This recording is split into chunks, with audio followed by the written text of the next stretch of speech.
RorO versus Cure. RorO starts with his 1-0 lead in the series at the bottom left of the map here on Yonsu. The Samsung Galaxy Zerg player with a good showing in game number 1, pressured in the beginning, but then taking charge of the pace of the game and forcing his opponent into submission. To the top right, we have the Terran player for Generic Green Wings. It is Cure.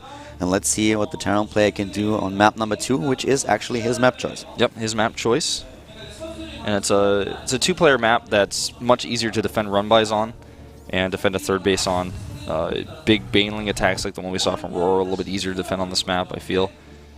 And RorO again, sending out a very early drone scout, wants to identify very quickly what his opponent's up to. And he's all about scouting. We've seen this already in game 1. Doesn't want to take a risky hatchery build without knowing exactly what he's up against. Costs him a lot of money to do so, but especially when you're up a game in a series like this, I don't blame him for it. We have the gas taken again for Cure, and RorO will be able to confirm this, so he will expect Reapers here, Reaper into Expand. And that is one of those maps where, for example, drop play can be very, very effective in Yonsu. This is one of the things that you can do. We have seen several Terran players going for mech on this map, so you can really do a whole lot of different strategies and try to force a Zerg player to submit.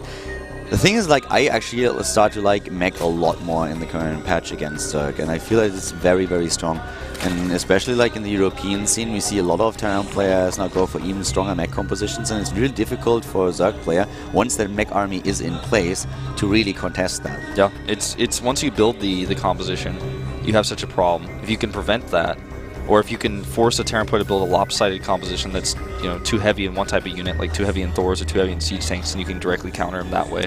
One of the games that I casted yesterday was a best of 5 series between Happy and Snoot, and Happy was going for mech in nearly every game, and once he had his composition ready, Snoot was just suddenly falling off so much. He was actually in a spot where he just attacked with army after army, Ultralisk after Ultralisk, and it looked like Happy didn't lose anything. A really good mech composition with decent upgrades, if you get it into the game, it's so difficult to contest the army itself. Run-bys are very effective, and a few other things that you can do, but it's a battle of composition, and that's where the Terran player usually gets a little bit ahead. So far we've seen here in Code A a couple of mech games, but most Korean players still go for the bio that we also expect Pure to use in the second game. Yeah, and I have to say that especially in game number 1 at the beginning, he did a really good job with that. I think he really did. I think the flexibility, though, to change from mech to bio, something that we've seen from Bravo already, is become more and more valuable in Korea, because if you only stick to one style, and everybody knows that, you're just going to play bio and you're not comfortable playing mech, then the Zerg player doesn't really have to, he doesn't have to prepare and think about, okay, could Cure go mech in this series? He's never shown mech before. I'm not going to worry about that. But if you're showing both styles constantly, that makes a Zerg player feel a little bit less comfortable, because he has to really think about both styles when he's preparing to play against you. Double Reaper that we see here for Cure, just trying to do as much damage as he can, getting the scouting information in the main base, and behind this he's once again getting this fast third command center that he also used on Daedalus Point to get a little bit ahead in the game. That is really cool, the creep spills over the edge like that. Never noticed that before. Yeah, that's a nice touch there. That's really nice. I've never seen that before either. Yeah, that's really awesome. I never knew that happened. But continuing on here, third command center, we're seeing the exact same build from both players really. Cure, just very early third command center. Same build we saw from Bravo. It's becoming kind of a standard where you get the Reapers out, you don't lose them, then they go with your Hellions later on to harass, poke at the Queens. Let's see if RorO decides to get his additional Queens a little bit faster this game, something he neglected to do last game in favor of getting more drones. Yeah, he's not going for them right away. He has the speed instead and goes for the third base now.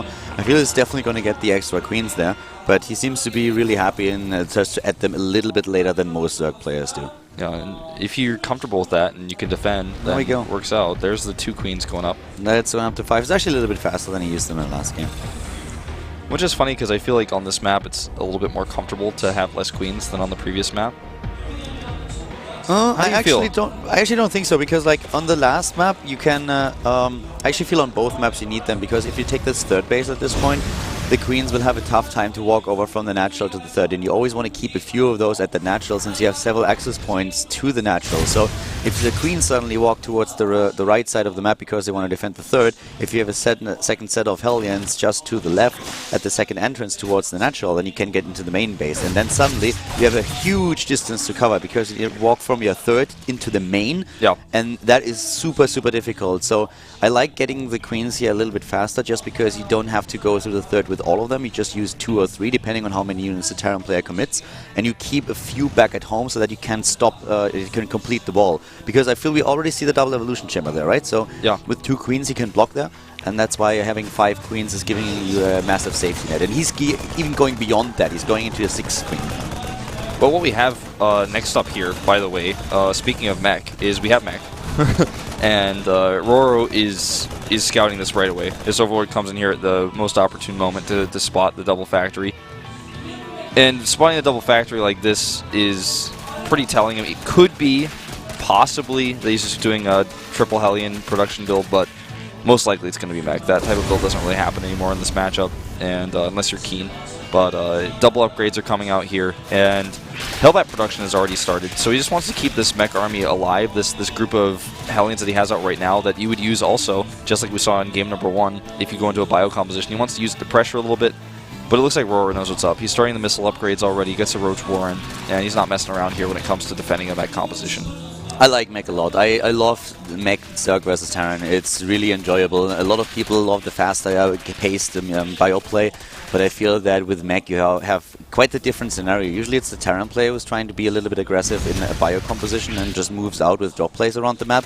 And in this scenario I feel it's more the Zerg player's responsibility to really try to do damage to limit the Terran player as much as he can while aggressively expanding on the map and trying to claim the map itself with creep, with additional bases, with the additional income, just to work up that massive bank that they need. So for Q, what we currently see is a few siege tanks. He has Hellbats, which is great against the Zerglings. Yeah, he has Hellbats and Hellions, so yep. You can send the Hellions forward to try to poke at the Zerglings, then when he comes back to where the Hellbats are, he kind of has that flexibility to run back and then eliminate them. There's, meanwhile, a Zergling run by going on. These extra Queens are going to be so valuable against this before the Roaches are out. A few of them are already starting to pop out right now. Good transfuse is here to buy time, but he needs a Hellions away from his drones. Nice, and he stacks them up. Oh, that's bad for RorO. He's losing quite a lot there, but now the Hellbats are gone. He's trying to get out, losing 14. The 14 workers were lost by RorO, but he kills a few of the Hellions now as well. And we are starting to go into a composition where we all see for Cure also a few Thors. Thors are a great unit. They are basically amazing against nearly everything that a Zerg player has. Yeah. They are good against Ultralisks, they're good against Roaches. It just depends on the numbers and the composition. You don't want to rely on Thors alone, depending on what your opponent does. For example, against just Lings or Roaches, you don't want to have Thors alone. You want to have something else to buffer at the front. A couple of siege tanks go a long way with siege mode if the Zerg player attacks into it. So the composition is going to be very important, but I feel that Thor as the backbone of the Terran mech army is a really good choice. Yeah, it has some of the fastest ground-to-ground damage per single target in the game. And when you have a lot of targets, like a lot of Zerglings or a lot of Roaches, you're going to need more Thors, you're going to need siege tank support. SCV's trying to buffer your RorO, just great multitasking, going for harassment left and right, comes over here to try to pick off some of these SCVs. Meanwhile, Burrow's Roach is over here, and he's continuing to harass as well. And he's also starting to rack up his own kill count on the Harvesters. Yeah, he's doing a really good job at using the mobility that he has. And the one thing that is really bad about mech is that it's absolutely immobile.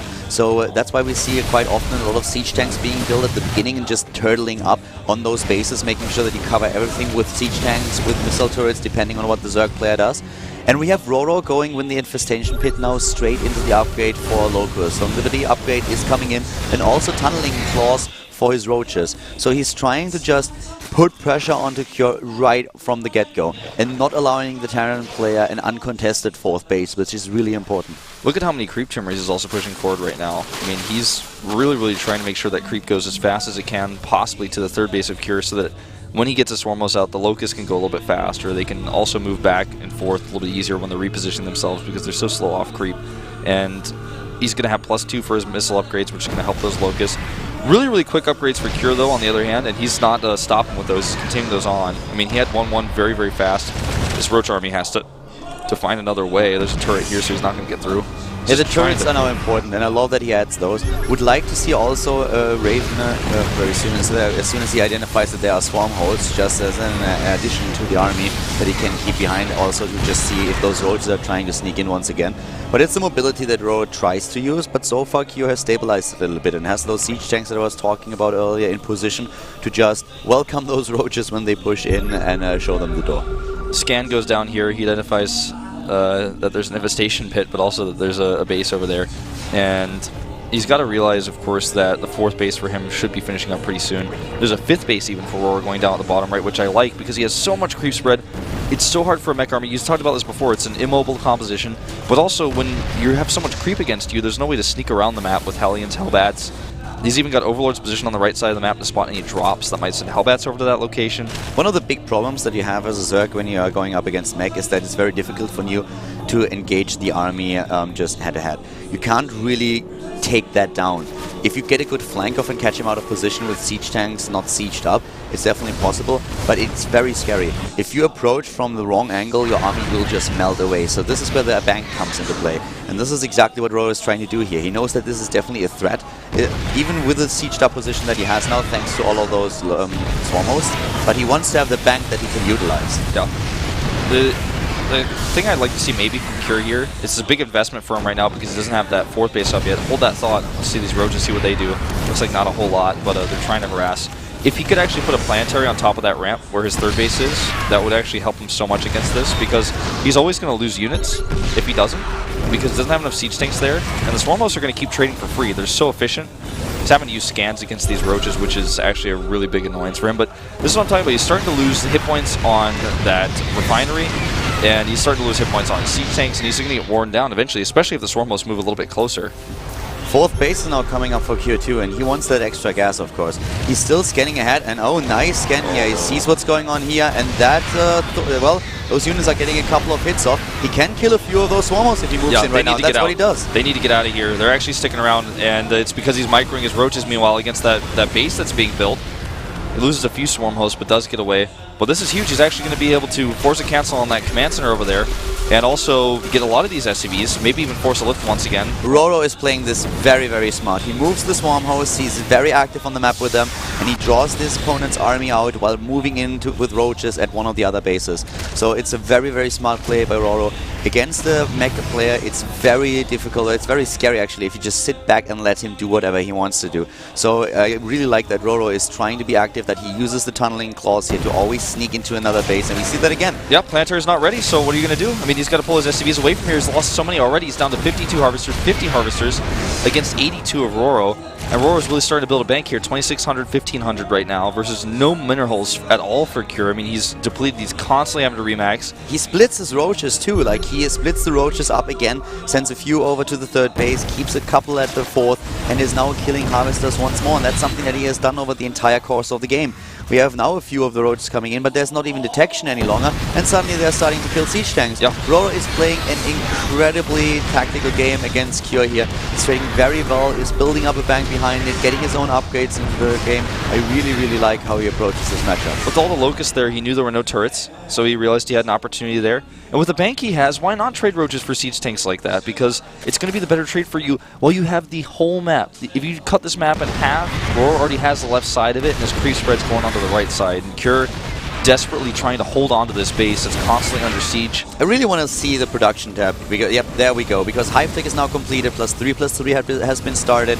And what we see from RorO is just adding all the tags that he can use later on at the bank at the same time, and just give himself the opportunity to go into tech switches, because at some point he might just want to go and switch his tech up. Yep. We were talking a little bit about a transition into Muralists, for example, and if at this point, if you look at it, if he just decides to go into a big bank and then suddenly just only builds Muralists, if he lost the battle, he will crush everything on this map, since there are very, very few missile towers. Missile turrets, and we have, I think, 1 Thor, 2 Thors. So even with the Vikings that we have there, if you suddenly see 30 or 40 Mutalisks fly in as a Terran player right now, you can kiss that game goodbye. Well, right now he's just continuing to have success with roaches as it is, and trading against these siege tanks decently. He does lose a lot this time though, and he's going to have to remax with a lot of his bank, and this could be the moment where he switches the Mutalisk. He starts a second Spire. I don't think he realizes he has the first Spire already completed, and there goes all his gas. I think it's a Mutas. The production tab will tell the tale. He wants to go for double upgrades. I'm pretty sure about it because he only started the +1 upgrade just yet. He wants to add a greater Spire, so that's why he gets the second one. I think he just made a ton of Mutas. I mean, I can only guess because we don't have the production tab, but 132 creep tumors, but yeah, production tab would be really nice. And yeah, there we go, Mutas. 28. That's exactly what I was mentioning earlier. Magic boxing the 3 Thors, ignoring the Vikings at first, and then you just take down base after base. This is something that Kira knows exactly what's going to happen. He already has his SCVs on top of the Thors ready for the repair because he knows that, okay, I just killed all your roaches. What's the remax? Probably going to be in Mutalisk.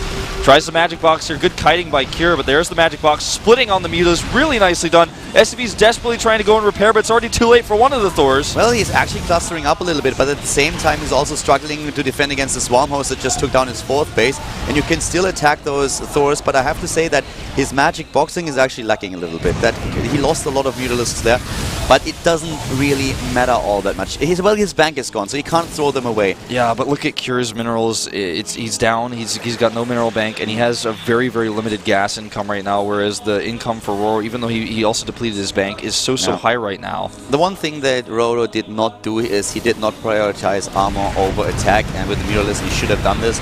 Against the Thors it would have gone a long way for him, but still, the switch was a good one. Could have done a little bit more there, but with the added units that were pressuring the 4th base, it was completely worth it losing a few Mutalisks since you limit the income of the Terran player significantly. Swarmos here actually a little bit in danger. He has to lift those.